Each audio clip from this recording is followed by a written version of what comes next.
பார்த்தீங்கன்னா நண்பர்களே, நம்மளுடைய ஆனியன் வந்து நல்லா ரோஸ்ட்டு பதத்துக்கு வந்துருச்சு. சரிங்களா, நம்ம மசாலாவை சேர்த்துக்கணும் நண்பர்களே.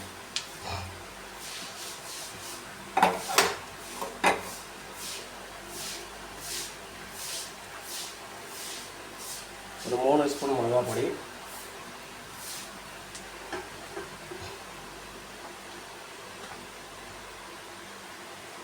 ஒரு 1/2 ஸ்பூன் மஞ்சள் பொடி நண்பர்களே. நல்லா சேர்த்துக்கிட்டு நல்லா மிக்ஸ் பண்ணி விட்டுருவோம்.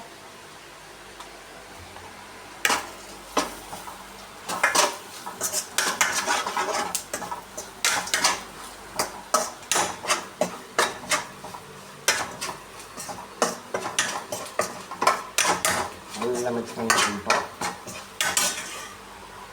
நல்லா மிக்ஸ் பண்ணி விட்டுட்டா பாருங்கள், நல்ல ப்ரௌன் கலரில் ப்ரௌனிஷாக வந்துருச்சு. இதில் வந்து பார்த்திங்கன்னா நம்ம வந்து வெட்டி வச்சுருக்கிற உருளைக்கிழங்கு வந்து நம்ம சேர்த்துப்போம் நண்பர்களே. உருளைக்கிழங்கு கருவாட்டு கறி சேர்த்துப்போம்.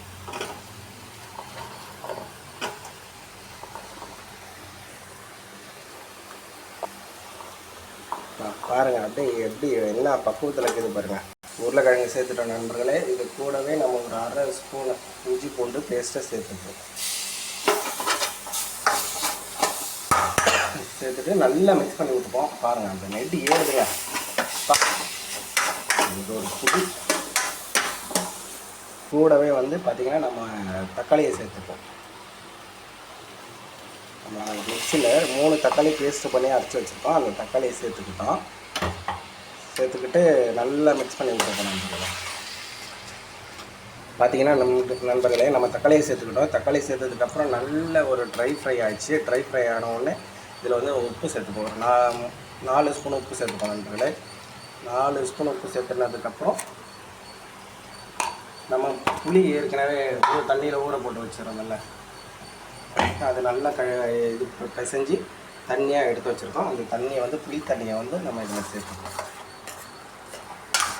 புளி கரைசலை வந்து இதில் சேர்த்துப்போம் நண்பர்களே. உருளைக்கிழங்கு ஏற்கனவே ஒரு 3/4 பாயில் ஆகிடுச்சு. இது கூடவே நம்ம சேர்த்துப்போம். புளி தண்ணியை சேர்த்தாச்சு. நல்லா மிக்ஸ் பண்ணி விட்டுப்போம். தேவையான அளவுக்கு தண்ணியை சேர்த்துக்கிட்டோம் நண்பர்களே.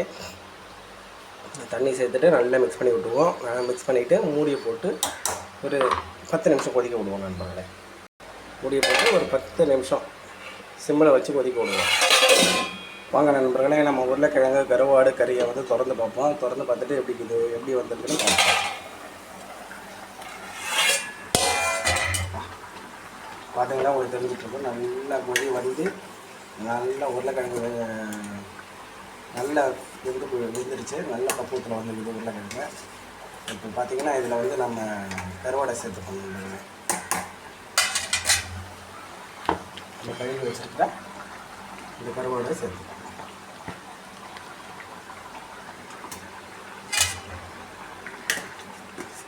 நான் பெரிய பீஸாக போட்டுருங்க. உங்களுக்கு எப்படி வருதோ நீங்கள் அப்படி சின்ன சின்னதாகவும் போட்டுக்கலாம். எப்படி உங்களுக்கு தேவையோ அப்படி போட்டுக்கலாம் நண்பர்களே. அந்த கருவாடை போட்டு ஒரு 5 நிமிஷம் கழிச்சு ஆஃப் பண்ணிடுவோம்.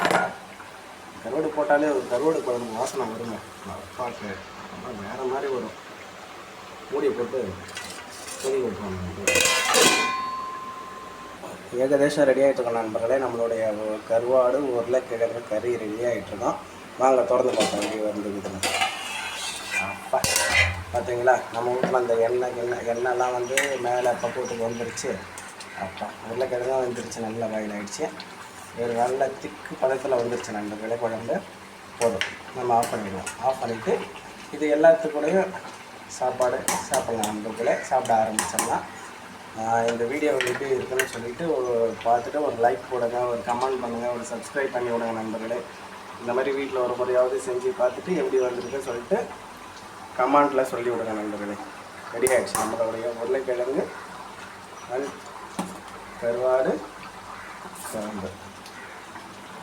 கருவாடு கறி ரெடி ஆகிடுச்சு. ஓகே, அடுப்பு ஆஃப் பண்ணிவிட்டு நம்ம சாப்பிட ஆரம்பிச்சிடுவோம்.